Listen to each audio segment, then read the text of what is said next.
Okay ચલો કેટલી gallery complete થઈ?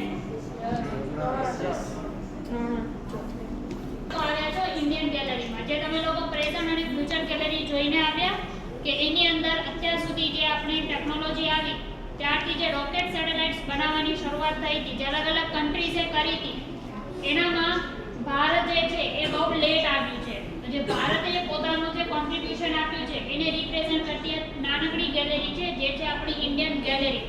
અને આપણને ખબર છે ઇન્ડિયામાં એક જ ઓર્ગેનાઇઝેશન છે જેનું નામ છે ઈસરો, કે જ્યાં બધા રોકેટ્સ અને સેટેલાઇટ્સ ડિઝાઇન કરે છે.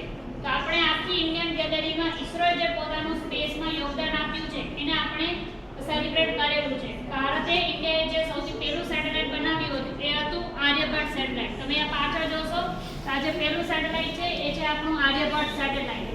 એ બનાવ્યું હતું, બટ ત્યારે આપણી પાસે કોઈ રોકેટ ન હતા, તો આપણે રશિયાની મદદથી એને આપણે લોન્ચ કર્યું હતું. એના પછી ભારતે પોતાનું બીજું સેટેલાઇટ બનાવ્યું જે છે રોહિણી સેટેલાઇટ. અને એ બનાવ્યું ત્યારે આપણે બીજું રોકેટ પણ પેલું ઇન્ડિયા બનાવતો હતો, જે હતો એસએલવી રોકેટ. આ જે રોકેટની લાઈન છે એની અંદર જે લાલ કલરનો પાછળ જે નાનો રોકેટ દેખાય છે એ છે આપણો રોહિણી એસએલવી રોકેટ. એસએલવી 1 અને 2 બંને આપણા ફેલ હતા. એસએલવી 3 ની અંદર આપણે રોહિણી સેટેલાઇટને લોન્ચ કર્યો હતો અને એ આપણો સક્સેસ મિશન હતું. એટલે આપણે કહીએ છીએ ઇન્ડિયાથી જે પહેલું સક્સેસફુલ મિશન છે એ છે આપણું રોહિણી સેટેલાઇટ. પછી સમય આગળ વધતો ગયો, ઈસરોએ પોતાના અલગ અલગ કેટેગરી બેઝના 6 અલગ અલગ કેટેગરીની સેટેલાઇટ્સ ડિઝાઇન કરે છે. તો બે આ થયા, બાકીના આપણે અહીંયા પેનલમાં બતાવેલા છે. અને એના સિવાયના અહીંયા જે વચ્ચે તમને સેટેલાઇટ્સ દેખાય છે ત્યાં પણ આપણે રાખેલા છે. જે મોબાઈલમાં જીપીએસ ચાલે છે એના માટે આપણે ત્યાં નેવિગેશન સેટેલાઇટ્સ રાખેલા છે. પ્લાનેટરી સેટેલાઇટ્સ તરીકે આપણે ત્યાં જે મોટું તમને દેખાય છે એ છે આપણું ચંદ્રયાન 1, કે જે આપણે 2008માં લોન્ચ કર્યું હતું.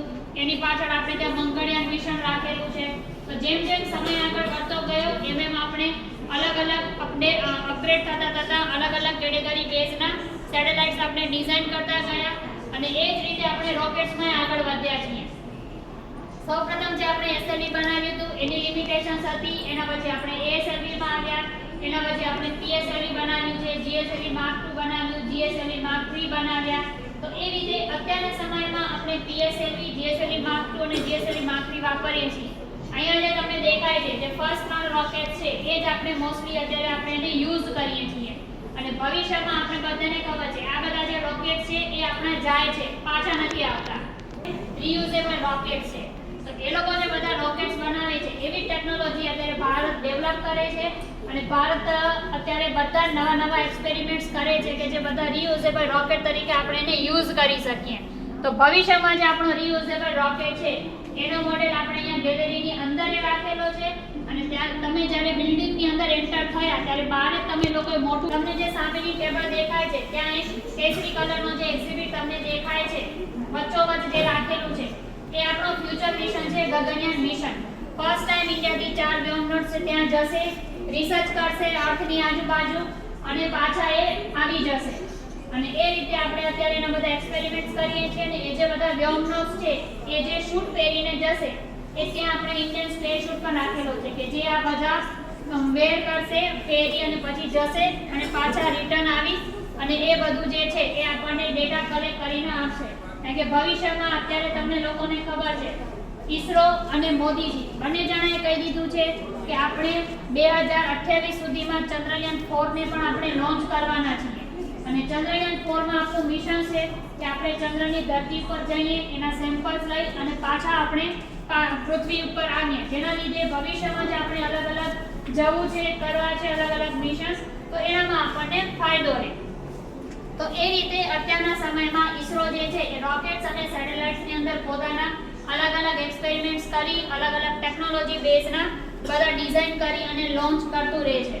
તો એ બધાના અલગ અલગ એક્ઝિબિટ્સ આપણે આ ગેલેરીમાં રાખેલા છે. જે ગેલેરીમાં અત્યારે તમે બેઠા છો, ગેલેરીનો જે બીજો ભાગ છે ત્યાં આપણે ખબર છે કે આપણા જે બધા તમે લોકો જ્યારે હિસ્ટ્રી ગેલેરીમાં ગયા ત્યારે તમે લોકોએ ખગોળશાસ્ત્રીઓ વિશે ત્યાં જોયેલા છે, એસ્ટ્રોનોમર્સ આપણે ત્યાં રાખેલા છે. એના સિવાયના જે ભારતના જે ખગોળશાસ્ત્રીઓ છે, આર્યભટ્ટ છે, બ્રહ્મગુપ્ત છે, સુબ્રમણ્યમ ચંદ્રશેખર છે, વરાહમિહિર છે, કે એ લોકો પાસે કોઈ ટેકનોલોજી ન હતી. એ લોકો પાસે ખાલી મેથ્સ હતું, જે બેઝિક એ લોકો પાસે ફંડામેન્ટલ્સ બધા હતા એનો યુઝ કરી મેથ્સની કેલ્ક્યુલેશન્સ કરી આપણી પૃથ્વીની સ્પીડ એ લોકો કેલ્ક્યુલેટ કરીને એના સિવાય જે તમે લોકો હિસ્ટ્રી ગેલેરીમાં જંતર મંતર જોઈને આવ્યા સન ટાયર્સ બધા, તો એની પણ કેલ્ક્યુલેશન્સ એ કરતા હતા. તો એ બધાના સ્ક્રિપ્ચર્સ લખેલા છે, એ આપણે ત્યાં ગેલેરીના સેકન્ડ ભાગમાં રાખેલું છે.